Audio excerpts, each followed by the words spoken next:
தமிழில் முதல் பக்தி சேனல் சாய் டிவி.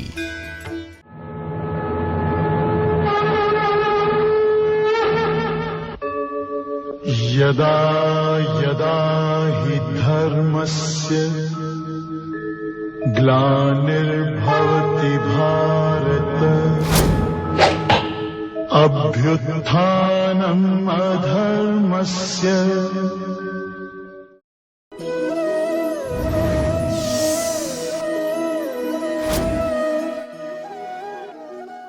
ஹரிஹி ஓம். அனைத்து சாய் டிவியினுடைய நேர்களாகி அன்பு உள்ளங்களுக்கும் என்னுடைய வாழ்த்துக்களையும் வணக்கங்களையும் தெரிவித்துக் கொள்கின்றேன். ஸ்ரீமத் பகவத்கீதா 3வது அத்தியாயம். 3வது அத்தியாயத்தினுடைய சாராம்சமானது நம்மால் பார்க்கப்பட்டு கொண்டிருக்கின்றது. 18வது ஸ்லோகம் வரைக்கும் பகவான் கிருஷ்ணர் அர்ஜுனனுடைய கேள்விக்கு பதில் அளிக்கும் விதமாக 2 விதமான வாழ்க்கை முறைகள் நம் நாட்டில் இருக்கின்றன, தொன்று தொட்டு நம் நாட்டில் இருக்கின்றன அப்படின்னு சொன்னார். அர்ஜுனனுடைய கேள்வி என்ன அப்படின்னா, 2வது அத்தியாயத்தில் தாங்கள் ஞானத்தினுடைய மகிமையையும் கர்மத்தினுடைய முக்கியத்துவத்தையும் குறிப்பிட்டு, ஆனால் நான் கர்மத்தில் ஈடுபட வேண்டும் என்று கூறினீர்கள். கர்மம் என்றாலே கர்ம பலனை கொண்டது, அதனால தான் கோரே கர்மணி மாம்னு சொல்கிறேன். செயல் என்பது பந்தத்தை கொடுப்பது அப்படிங்கிறது நம்முடைய ஞானிகளுடைய கண்டுபிடிப்பு. நான் செய்கின்ற செயல் என்னை கட்டுப்படுத்துகிறது அப்படின்னு ஒரு பெரிய கண்டுபிடிப்பு. அதனால தான் இருள் சேர் இருவனையும் சேரா இறைவன் சொன்ன. பற்றுக பற்றற்றான் பற்றினை அப்பற்றை பற்றுக பற்று விடற்குன்னு சொல்லிட்டு, ஆசை அருமின் ஆசை அருமின் ஈசனோடாயினும் ஆசை அருமின் அப்படின்லாம் சொல்லியிருக்கான் நம்ம பெரியவள்லாம். பற்று இருக்கக்கூடாது. நீ கர்மத்தில் ஈடுபடுகிறாயா, பற்று அங்கு இருக்கக்கூடாது. அந்த பற்று எங்கே கொண்டு போய் விடும்னு கேட்டால் நரக்கத்தில் கொண்டு போய் விடும். அதனால தான் பற்றுக பற்றற்றான் பற்றினை அப்படின்னர். பற்றில்லாதவர்களுடைய பற்று கோட்டினை பற்றி கொள்ள வேண்டும். அதைத்தான் நம சிவாய வாழ்க நாதன் தாழ் வாழ்க அப்படின்னு சொன்னார். இறைவனுடைய பாதார விந்தங்களை பற்றி கொள்ள வேண்டும். நம்ம ஏன் இறைவனுடைய பாதார விந்தங்களை பற்றி கொள்ள வேண்டும் அப்படின்னா, இறைவன் இருள் சேர் இருவினையும் சேராதவன் திருக்குறளில் சொல்லியிருக்காரு இல்லையோ. இருள் சேர் இருவினை அப்படின்னா என்ன? இருவினை என்றால் பாப்பமும் புண்ணியமும். அந்த பாப்பமும் புண்ணியமும் எதனால் விளைகிறது அப்படின்னா கர்மத்தினால் விளைகிறது. கர்மம் எதனால் உண்டாக்கப்படுகிறது அப்படின்னு கேட்குறச்ச, அஞ்ஞானத்தினுடைய காரியமாக ஆசை பிறக்கிறது, ஆசையினுடைய காரணமாக கர்மமானது உண்டாக்கப்படுகிறது, அதாவது கர்மமானது செயல்படுத்தப்படுகிறது. அப்போ ஜீவர்களுடைய அந்த அகங்காரமானது அஞ்ஞானத்தினால் மறைக்கப்பட்டிருக்கிறது, அதனால் ஆசை உண்டாகிறது. இதெல்லாம் நம்ம கொஞ்சம் பார்த்துட்டோம் ஏற்கனவே. பிறகு என்னுடைய ஒவ்வொரு க்ஷணமும் அதில் எனக்கு வரக்கூடிய நிகழ்வுகளும் அதனால் உண்டாகக்கூடிய அனுபவங்களும் அத்தனையுமே என்னுடைய கர்ம பலனினால் வந்தவைகள்.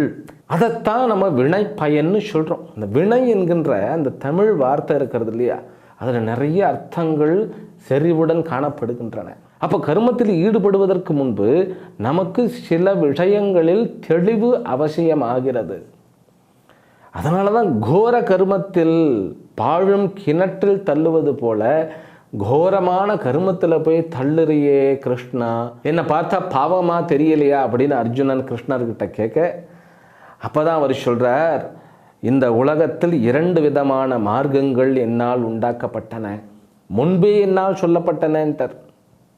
அஸ்மின் லோகே புராமயா புரோக்தா லோகேஸ்மின் த்விவிதா நிஷ்டா புரா புரோக்தா மயா நக ஞான யஜ்ஞேன சாங்கியானாம் கர்மயோகேன யோகினாம் அப்படின்னு. அப்போது இந்த 2 மார்க்கங்களில் ஒரு மார்க்கமானது கர்மத்தை பற்றுக்கோடாக கொண்ட மார்க்கம்.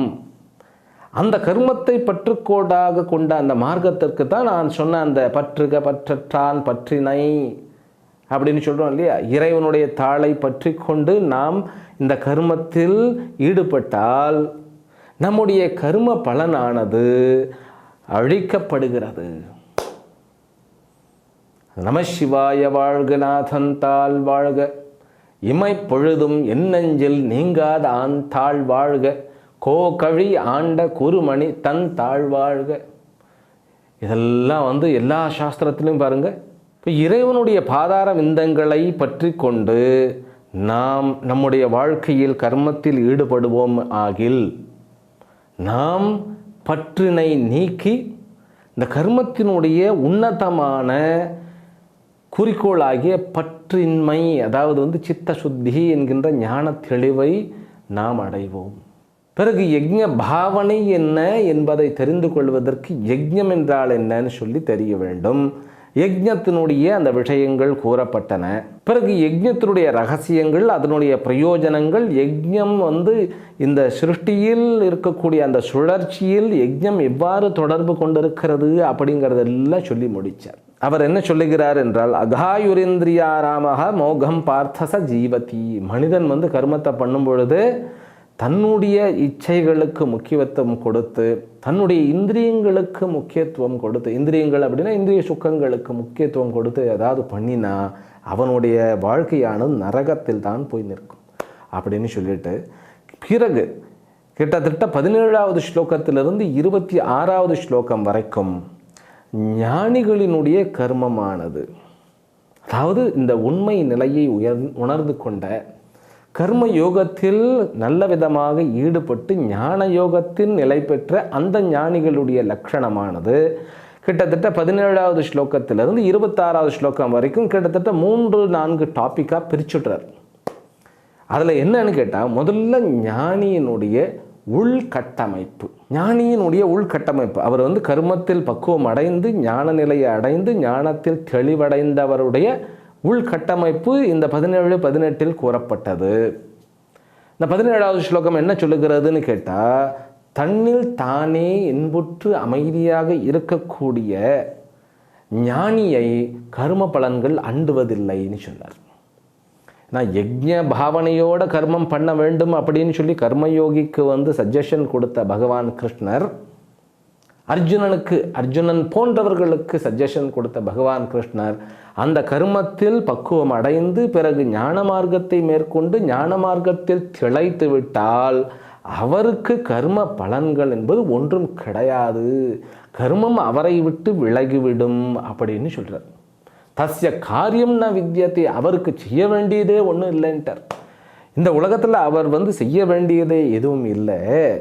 ஏனென்றால் அவருக்கு இந்த உலகத்திலிருந்து கிடைக்க வேண்டியது ஒன்றுமில்லை, அவராலும் இந்த உலகத்திற்கு கிடைக்கப்பட வேண்டியது ஒன்றுமில்லை அப்படின்ட்டார். இது வித்தியாசமாக இருக்கிறது. ஏன்னா கர்மம்னு சொன்னாலே டிரான்சாக்ஷன், வியாபாரம். வியாபாரம்னா என்ன? கொடுக்கல் வாங்கல். இந்த கொடுக்கல் வாங்கலே இல்லாமல் போயிடுது. ஒரு ஞானிக்கு இந்த உலகத்திலிருந்து எனக்கு இது கிடைக்க வேண்டும் அப்படின்னுங்கிற அந்த ஒரு உணர்வும் அந்த ஒரு இதுவே போயிடும். பூரண திருப்தி வந்துடும். பிரம்மவிதா ஆப்னோதி பரம் ததேஷாப்யுக்தா சத்யம் ஞானம் அனந்தம் பிரம்ம யோ வேத நிகிதம் குஹாயாம் பரமே வ்யோமன்ன சோஷ்ணுதே சர்வான் காமான் சஹா. உண்மை நிலையை உணர்ந்து கொண்டவர்கள், இந்த உலகத்தினுடைய பேருண்மையான பரம்பொருளை பற்றி தெரிந்து கொண்டவர்கள், இந்த உலகத்தில் மட்டுமல்ல மேல் உலகங்களிலும் சொர்க்கம் முதலிய உலகங்களிலும் லோகங்களிலும் இருக்கக்கூடிய அத்தனை சுகத்தையும் ஒருங்கே அடைகின்றார்கள். அதாவது பேரின்ப நிலையை அடைகின்றார்கள். அவர்களுக்கு இந்த உலகத்திற்கு கொடுக்க வேண்டுமென்றோ உலகத்திலிருந்து ஏதாவது பெற வேண்டும் என்கின்ற அவசியமோ இருப்பதில்லை. அதனால தான் சர்வபூதேஷு கஷ்டித் அர்த்தவியபாஸ்ரயா அஸ்ய நாஸ்தி. அந்த ஞானிக்கு அப்போ எப்படி இருப்பார் அவர் அப்படின்னா, உயர்ந்த மனநிலையில் அமைதியான தெளிவான சிந்தனையுடன் இருப்பார் அப்படின்னு சொல்லி இந்த 2 ஸ்லோகங்களில் ஞானியினுடைய உள்கட்டமைப்பு எப்படி இருக்கும் அப்படின்னு சொல்லிட்டு அதற்கப்புறம் அப்படியே அவர் தொடர்கிறார். பகவான் கிருஷ்ணர் 19, 20, 21 ஆகிய இந்த 3 ஸ்லோகங்களிலும் நீ அதனால் இந்த கர்மயோகத்தை கண்டிப்பாக கடைப்பிடிப்பாயாகன்னு சொல்லிட்டு, ஏனென்றால் கர்மயோகத்தில் பிரயோஜனம் இல்லைன்னு நீ நினைச்சுடாத. அந்த கர்மயோகமானது பிரயோஜனத்தை உடையது தான். அந்த கர்மயோகத்தை கடைப்பிடித்த சில பேரெல்லாம் எனக்கு தெரியும்னு சொல்லி ஜனகர் முதலிய சில பேரெல்லாம் சொல்கிறார். இவர்களெல்லாம் கர்மத்தில் முன்னேற்றம் அடைந்து ஞானயோகத்தில் சித்தித்தவர்கள் அப்படின்னு சொல்லி 19, 20 ஆகிய இந்த 2 ஸ்லோகங்களையும் சொல்லிவிட்டு பிறகு 21வது ஸ்லோகத்தில் இந்த உலகத்தில் ஞானிகளுடைய கடமைகளையும் சொல்லுகிறார். அவர் ஞானியாக இருக்கலாம், அவருக்கு இந்த உலகத்தில் அடையப்பட வேண்டியது ஒன்றும் இல்லை என்பது ஒரு உண்மை. ஆனாலும் கூட அந்த ஞானி மற்றவர்களுக்காக முன்னுதாரணமாக திகழ்வதற்காக கர்மத்தில் ஈடுபடுவார். அப்படிங்கிறது சொல்வதன் மூலமாக ஈடுபட வேண்டும் அப்படிங்கிறத நமக்கு சொல்லுகிறார்னு நாம் புரிந்து கொள்ள வேண்டும். எத்யதாச்சரதி ஸ்ரேஷ்டா தத்ததேவேதரோ ஜனஹ சயத் பிரமாணம் குருதே லோகஸ்ததனு வர்த்ததே. இந்த சிரேஷ்டமான தலைவர்கள் போன்ற உயர்ந்த ஆத்மாக்கள் எதை தன்னுடைய வாழ்க்கையில் லட்சியமாக கொள்ளுகிறார்களோ, எதை பிரமாணமாக கொள்ளுகிறார்களோ, அந்த பிரமாணத்தை தன்னதுக்கு பிரமாணமாக சாதாரண மக்கள் ஏற்றுக்கொண்டு அவர் வழியில் பின்பற்றுகிறார்கள். இதை புரிந்து கொள்ள வேண்டும். அப்போது யாரால் தலைவராக மாற முடியும், யாரால் ஒரு உதாரண புருஷனாக திகழ முடியும் அப்படின்னா ஞான நிலையில் சித்தி அடைந்தவர்களினால்தான் உணர முடியும்னு சொல்லிட்டு அதன் பிறகு தன்னையே அதற்கு உதாரணமாக சொல்லிட்டார். நமே பார்த்தாசி கர்த்தவ்யம் திரிசுலோகேஷு கிஞ்சன அப்படின்னு சொல்லி நானவாப்தமமாப்தவ்யம் வர்த்த ஏவச்ச கர்மணி அப்படின்னு சொல்லிட்டு உதாரணத்துக்கு என்னையே எடுத்துக்கோமே, எனக்கு எந்த கடமையும் இல்லை. ஏனென்றால் ஞான நிலையினுடைய உச்சத்தில் அதனுடைய பூரண சித்தியில் இருக்கக்கூடிய என்னையே எடுத்துக்கொள், எனக்கு எந்த டியூட்டியும் கிடையாது. ஆனால் நான் வாழாமல் செயலில் ஈடுபடாமல் வாழாவிருந்தேன் என்றால் என்ன ஆகும் அப்படிங்கிறத சொல்லுகிறார். 23, 24 ஆகிய இந்த 2 ஸ்லோகங்களில். இதெல்லாம் எதற்காக அப்படின்னு கேட்டால், ஞானியினுடைய அந்த லட்சணத்தை, கர்மத்தில் ஞானி ஈடுபடுவதன் மூலமாக எப்படியெல்லாம் அவர் முன்னேற்றம் அடைகிறார், ஞான சித்திக்கு பிறகு எப்படி இந்த உலகத்தில் தொடர்கிறாருங்கிறத நமக்கு சொல்லுகிறார். நான் ஒரு கால் செயலாற்றாமல் இருந்தேன் என்றால் உத்சேயுஹு இமே லோகா ந குர்யாம் கர்மச்சேதகம் சங்கரஸ்ய ச கர்த்தாஸ்யாம் உபஹன்யாம் இமா பிரஜாஹா. பெரும் குழப்பத்திற்கு நான் காரணம் ஆயிடுவேன், அதனால் நான் பண்ணிக்கொண்டே இருக்கிறேன். இதிலிருந்து ஒரு விஷயத்தை சொல்லுகிறார். ஞானிக்கு கொடுக்கல் வாங்கல் இல்லை, ஆனால் அந்த ஞானிக்கு கொடுக்கப்பட்டுள்ள சரீரம் மனம் புத்திக்கு இந்த பிரகிருத்தியினுடைய ஒரு அங்கமாக இருக்கின்றபடியினால் அதனால் செய்யப்படுகின்ற காரியமானது ஈஸ்வர சங்கல்பமாக நடைமுறைப்படுத்தப்படும். அவர் தனக்குன்னு ஒரு ஆசை வைத்து கொள்ள மாட்டார். ஆனால் ஈஸ்வரனுடைய சங்கல்பத்தின் பிரகாரம் மற்றவர்களுடைய பிரார்த்தனைகளினுடைய பலனாக அவருக்கு மனசில் தோணும். ஒரு இடத்துல பள்ளிக்கூடமே இல்லையே அப்படின்னு சொல்லி மக்கள் ஏங்கி கொண்டு இருந்தால் அந்த ஞானி அந்த பாதையை கடக்கும் பொழுது இந்த இடத்துல ஒரு பள்ளிக்கூடம் கட்டணுமே அப்படிங்கிற ஒரு எண்ணம் தோணும். நான் ஒரு உதாரணத்துக்கு சொல்கிறேன். இல்லை, அந்த இடத்துல நமக்குன்னு ஒரு கோயில் இல்லையே அப்படின்னு மக்கள் ஏங்கி கொண்டிருந்தால் அவருக்கு அந்த இடத்துல ஒரு ஆலயம் கட்டி வைக்கணும் அப்படின்னு ஒரு சங்கல்பம் தோன்றும். நமக்கு ஒரு குரு இல்லையே சாஸ்திரம் சொல்லுவதற்கு அப்படின்னு அந்த சுற்று வட்டாரத்தினுடைய மக்கள் நினைத்து கொண்டிருந்தால் அவர்களுக்கு வேதாந்தமோ அல்லது பாடம் அவர்களுக்கு வேண்டிய அந்த அறிவை கொடுக்கக்கூடிய அந்த சங்கல்பம் தோன்றும். அதற்கேற்ற காரியங்களை அந்த ஞானி நடத்தி வைப்பார். இதைத்தான் பரேச்சா பிராரப்தம் அப்படின்னும் வேதாந்த சொல்லுகிறது.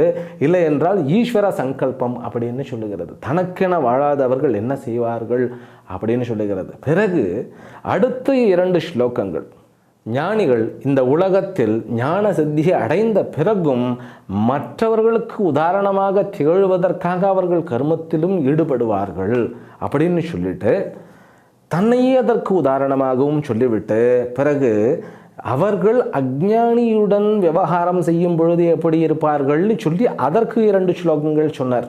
அப்போ தான் சொன்னார், அதாவது எப்படி பற்றுள்ளவர்கள் அப்படியே கர்மத்தின் பால் மிகவும் அப்படியே இன்ட்ரெஸ்டோட வெறித்தனமாக செய்கிறார்களோ அதைவிட ஒரு படி மேலே போய் அவர்களை காட்டிலும் அதிகமான கர்மத்தில் ஈடுபடுவார்கள்.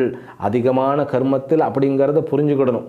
அதிகமான லாபத்திற்கு அப்படியே வெறித்தனமாக இருக்கிறதில்ல, நிறைய தன்னுடைய சக்தி எந்த அளவுக்கு அனுமதிக்கிறதோ அந்த அளவு அவர்கள் காரியமாற்றுவார்கள். அந்த பகவத்கீதையை படிக்க படிக்கத்தான் ஏன் பெரியவர்கள்லாம் பெரிய பெரிய கல்வி நிறுவனங்கள்லாம் ஏன் நிறுவினார்கள், கோயிலை ஏன் கட்டினார்கள், ஆதிசங்கரர் 4 மடங்களை ஏன் ஸ்தாபித்தார், நிறைய கோயில்களை ஏன் கட்டினார், ராமானுஜன் ஏன் ஸ்ரீரங்கத்தில் அத்தனை பூஜை புனஸ்காரங்களை எல்லாம் ஏற்படுத்தினார். அப்படி இந்த கலியுகத்தில் இருக்கக்கூடிய அவதார புருஷர்கள்லாம் அந்த காலத்திற்கு ஏற்றவாறு தர்மத்தை நிலைநிறுத்துவதற்காக எத்தனையோ விதத்தில் கல்வி சாலைகள், இப்போ சுவாமி விவேகானந்தரும் அதை தான் பண்ணியிருக்கார். நமக்கு தெரிந்து வாழ்ந்த அந்த மகான் ராமகிருஷ்ண பரமஹம்சர், விவேகானந்தர் போன்ற அந்த மகான்களினுடைய அவர்களுடைய செயல்பாடுகள் ஏன் அவர்கள் அப்படி செய்தார்கள் அப்படிங்கிறதுக்கு பதில் நமக்கு இப்போ தான் கிடைக்கிறது. பற்றுள்ளவர்கள் எப்படி செய்கிறார்களோ அதை விட நீ பல மடங்கு செய்ய வேண்டும் அப்படின்னு சொல்லிட்டு அவர்களையும் ஊக்குவிக்க வேண்டும். அவர்களை போய் அஞ்ஞானிகள் கர்மம் உனக்கு உதவாதுன்னு சொல்லி புத்தியை போட்டு குழப்பக்கூடாது. கர்மம் பந்தத்தை கொடுக்கும், நீ கர்மத்தை விட்டுட்டு போப்பா, நீ எல்லாம் இங்கே இருக்கவே படாது, ஒரு ஆசிரமத்தில் போய் உட்காரணும் அப்படின்லாம் சொல்லப்படாது. நல்லா ஊக்குவிக்கணும். தர்ம கர்மத்தை நன்கு ஊக்குவிக்க வேண்டும். ஜோஷையே சர்வ கர்மாணி வித்வான் யுக்த சமாச்சரன் அப்படிங்கிற தானும் செய்து மற்றவர்களையும் செய்ய வைக்க வேண்டும். அவர்கள் அந்த கர்மத்தை ஆற்றும் பொழுது அந்த கர்மத்தை எப்படி செய்ய வேண்டும் அப்படிங்கிறதையும் கற்றுக் கொடுக்க வேண்டும் அப்படின்னு சொல்லி முடிச்சுட்டு, அஞ்ஞானி மற்றும் ஞானிகளினுடைய கர்மத்தில் ஈடுபடும் விதம், அவர்களுக்கு இடையில் இருக்கக்கூடிய பேதத்தை அடுத்த 2 ஸ்லோகத்தில் சொல்லுகிறார். பிரகிருத்தே கிரியமானானி குணை கர்மாணி சர்வசா அகங்கார விமூடாத்மா கர்த்தா அகமிதி மன்யதே அப்படின்னு சொல்லி, இந்த அஞ்ஞானியானவன் காரியம் செய்யும் பொழுது நான் தான் அதுக்கு காரணக்கர்த்தா என்று நினைக்கிறான். ஆனால் ஞானியோ உண்மையை உணர்ந்த தத்துவவித்து என்றால் உண்மையை உணர்ந்த ஞானியோ குணங்களும் கர்மங்களும் அதனுடைய குண கர்மங்களில் குணங்களில் பிரவேசிக்கின்றன என்று அவர் சாட்சி ஸ்வரூபமாக தன்னை உணர்வார் அப்படின்னு சொல்லி 29வது ஸ்லோகம் வரைக்கும் முடிக்கின்றார். அப்போ அந்த 29வது ஸ்லோகம் வரைக்கும் அவர் என்ன சொல்லி இருக்கிறார் அப்படின்னா, கிட்டத்தட்ட 20வது ஸ்லோகத்திலிருந்து 29வது ஸ்லோகம் வரைக்கும் ஒரே டாப்பிக்காகவும் நம்ம எடுத்துக்கிடலாம். என்ன டாபிக் அப்படின்னா லோக சங்கிரகம், அவ்வளவுதான். லோக சங்கிரகம் அப்படின்னா ஒரு மனிதன் தன்னை உணர்ந்து கொண்டு இந்த உலகத்தினுடைய உண்மைத்தன்மையை புரிந்து கொண்டு அனைத்து சமுதாயத்திற்கும் சுயநலம் இல்லாமல் அனைத்து சமுதாயங்களுக்கும் பிரயோஜனப்படுகின்ற விதத்தில் தன்னுடைய வாழ்க்கையினுடைய ஒவ்வொரு க்ஷணத்தையும் வாழ்ந்து முடிப்பார். அதுதான் லோக சங்கிரகம். சரியா? பிறகு 30வது ஸ்லோகத்தில் அந்த லோக சங்கிரகமானது செய்யும்போது அந்த மனப்பான்மை எப்படி இருக்க வேண்டும் அப்படின்னு சொல்லி ஒரு 5 விதமான கண்டிஷன்ஸ் நமக்கு கொடுத்தார். அதுதான் சரணாகதியுடன் இருக்க வேண்டும். பிறகு என்ன, அந்த அத்தியாத்ம சேத்தசா அப்படின்னாக்கா ஞானத்தில் சாஸ்திர அறிவுடன் இருக்க வேண்டும் அப்படின்னு சொல்லி, எதிர்பார்ப்பு இல்லாமல் இருக்க வேண்டும், படபடப்பு இல்லாமல் இருக்க வேண்டும் அப்படின்னு ஒரு 5 விஷயங்கள் நமக்கு சொல்லப்பட்டன. அதாவது 31லிருந்து 35 வரைக்கும் நமக்கு என்ன, சாதகர்கள், அதாவது ஸ்ரத்தை கொண்டவர்கள், ஸ்ரத்தை அற்றவர்கள் ஆகிய இந்த இருவரை பற்றி 5 ஸ்லோகங்கள் கூறுகின்றன.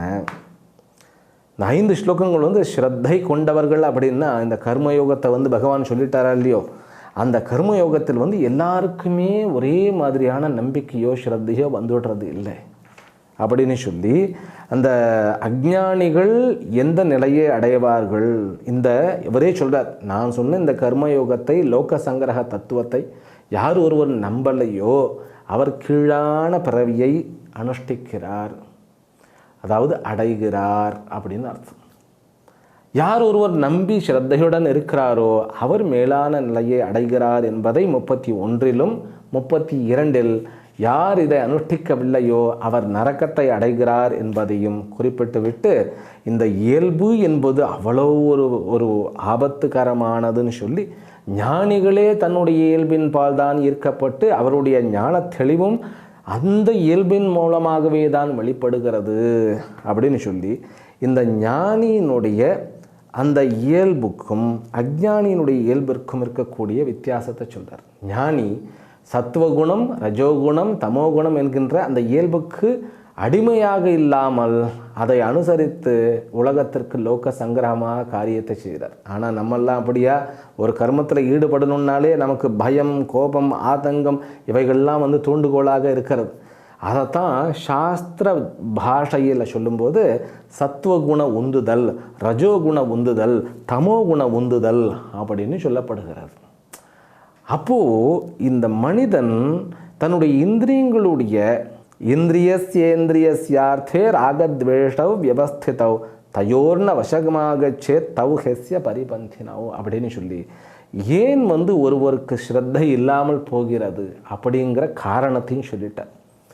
இப்போது நமக்கு இப்போ இருக்கக்கூடிய மக்களை விடுங்க, கிருஷ்ணர் வாழ்ந்த காலத்திலேயே கிருஷ்ணரையே ஏற்றுக்கிடலை சிசுபாலன்னு ஒருத்தன். அப்புறம் அது மட்டும் இல்லை, அவருடைய மாமாவே, அதாவது தன்னுடைய தாய் மாமனே அவருக்கு எதிரியாக அவன் பிறந்த உடனே கொல்லணும் அப்படின்னு நினச்சோம். அதற்கப்புறம் நிறைய அரக்கர்கள், அப்புறம் அந்த சகடாசுரன், இப்படிலாம் நிறைய அசுரர்கள்லாம் கிருஷ்ண பரமாத்மாவையே கொல்லணும்னு நினைத்தார்கள்.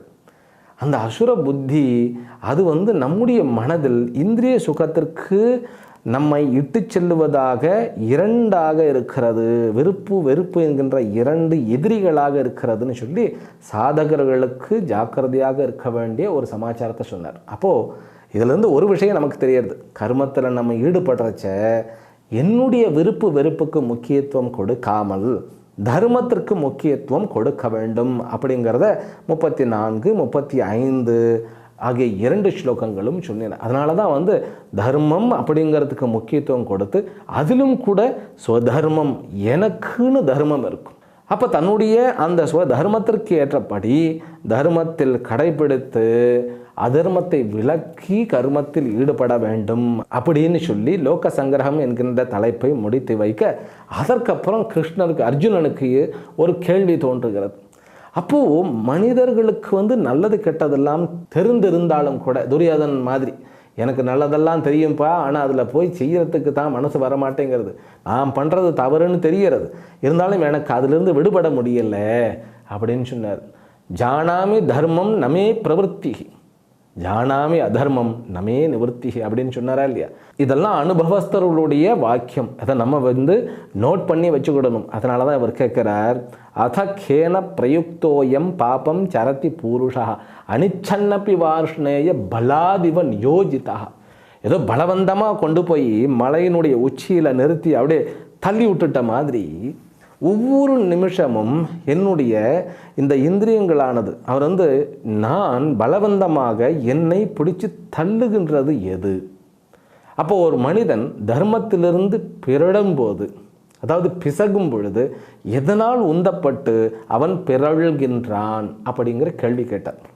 அப்போ மறுபடியும் வர என்ன சொல்லிட்டார், கிளியர் கட்டாக ஒரு பதில் எதிர்பார்க்கின்றார் அப்படின்னு சொல்லி, காமயேஷ குரோதயேஷா ரஜோகுண சமுத்பவா மகாசனோ மகாபாத்மா வித்தேன மிக வைரீனம் அப்படின்னு சொல்லி, இந்த காமமும் குரோதமும் ரஜோகுணத்திலிருந்து உண்டான இந்த காமமும் குரோதங்களுமே ஒருவனை பாபத்திற்கு தூண்டுகின்றனன்னு சொல்லி, அவைகள் 3 விதமாக, அதாவது புகை நெருப்பை மறைப்பது போன்று, அழுக்கானது ஒரு கண்ணாடியினுடைய அந்த நிர்மலத்தன்மையை மறைப்பது போன்று, கர்ப்பப்பையானது சிசுவை மறைத்திருப்பது போன்று, அதாவது லேசாகவும் மத்தியமமாகவும் அதமமாகவும், அதாவது பூரணமாகவும் ஒருவனை மறைக்கின்றன. இதனால் தன்னுடைய சொந்த அறிவை இழந்த, சாஸ்திர அறிவையும் இழந்த அந்த மனிதன் பாபத்தினால் பீடிக்கப்பட்டு உந்தப்படுகிறான் அப்படின்னு சொல்லி அதனுடைய ரியாலிட்டியை சொல்லிட்டு, அதுக்கப்புறம் அவைகளுடைய இருப்பிடம் எங்கேன்னு சொல்கிறார்.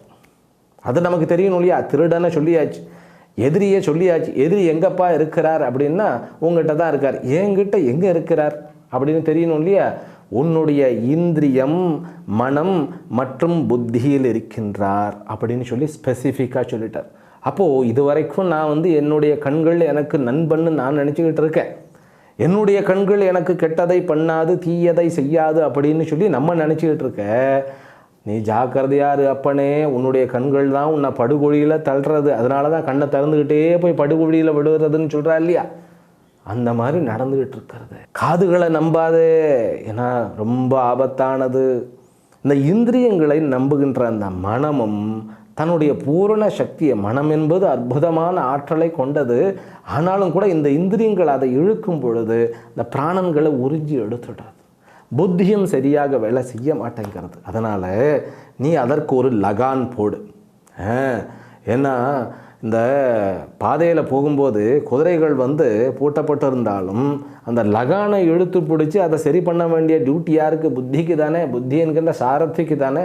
அதனால் அவர் என்ன சொல்லிட்டாருன்னு கேட்டால், இந்திரியங்களை நீ ஒழுங்குபடுத்துவதன் மூலமாக மனதை ஸ்திரப்படுத்தி புத்தியை தீக்ஷண்யமாக்கி உன்னுடைய வாழ்க்கையில் விவேகம் என்கின்ற மரத்தை வளர்த்து அதில் வரும் கனிகளாகிய வைராக்கியம் என்கின்ற தித்திப்பான கனிகளை சுவைத்து பேரின்பம் என்கின்ற ஞானத்தில் திளைப்பாயாக அப்படின்னு சொன்னார். இது எவ்வளவு கஷ்டமான சமாச்சாரம். ரொம்ப ஈஸியாக சிம்பிளாக சொல்லிட்டாரே அப்படின்னா, ஐயே இது மெத்த சுலபம். இந்திரியங்களை போட்டு அடக்க வேண்டும் என்கின்ற அவசியம் இல்லை. அந்த இந்திரியங்களை ஒழுங்குபடுத்த வேண்டும். ஒழுங்குபடுத்த வேண்டும் அப்படின்னா எப்படின்னு கேட்டால், அதை பற்றின உண்மைத்தன்மையானது நம்மால் புரிந்து கொள்ளப்பட வேண்டும். இந்த உலகம் நமக்கு அப்படியே ஒரு ஆக்கர்ஷணமாக இருக்கிறது. நமக்கு அப்படியே ஒரு அட்ராக்டிவாக நம்மளை அட்ராக்ட் பண்ணுறது. சொல்லப்போனால் ஆக்கர்ஷிக்கிறதுங்கிறது ஒரு நல்ல ஒரு யூசேஜ். ஆக்கர்ஷிக்கிறது அப்படியே கபலீகரம் பண்ணிடுறது, நம்மளை பிடுங்கி எடுத்துடுறது. சம்பளம் வாங்கி ஒரு 10 நாளைக்குள்ளே அத்தனையும் பஸ்மமாக புஷ்ஷுன்னு போய்டுறது. ஏன் போய்டுறது? எந்த ஒரு தேவையும் இல்லை, ஏதோ பணம் பத்திரமா இருக்குன்னு நினச்சிக்கிட்டு இருப்போம். கடைசியில் பார்த்தா ஏதோ ஒரு அரசு பொருட்காட்சியோ அல்லது ஏதோ ஒரு பொருட்காட்சியோ போட்டிருப்பா. சும்மா போய் பார்த்துட்டு தான் வருவோமேன்னு உள்ளே போயிட்டு வருவோம். பார்த்தா கை நிறைய இருக்கும், பாக்கெட் காலியாகும். இதுதான் இவர் சொல்லுகின்ற அந்த மனோ தத்துவம் அப்படிங்கிறது. அது மனசுங்கிறது எப்பொழுதுமே அது இந்திரியங்கள் வழியாக போயிடும். ஏன்னா வெளி உலகம்தான் நம்மை காட்டிலும் முக்கியம்னு நம்ம அவ்வளோ முக்கியத்துவம் கொடுக்குறோம். இல்லை, உன்னுடைய சரீரம், இந்திரியம், மனம், புத்தி இவைகள் தான் விலை மதிக்க முடியாதவைகள். இவைகள் தான் காலத்தாலும் எக்காலத்தாலும் விலை மதிக்க முடியாத பொக்கிஷங்கள் என்பதை உணர்ந்து கொள்வதன் மூலமாக நீ அவைகளை பேணி பாதுகாக்க முடியும் அப்படின்னு சொல்லி கடைசி 2 ஸ்லோகங்களில் இந்த இந்திரியங்களை புரிந்து கொள், இந்திரியங்களுடைய பெருமைகளையும் மகத்துவங்களையும் புரிந்து கொள், உன்னுடைய மனதினுடைய விசேஷமான விசாலமான தன்மையை புரிந்து கொள்.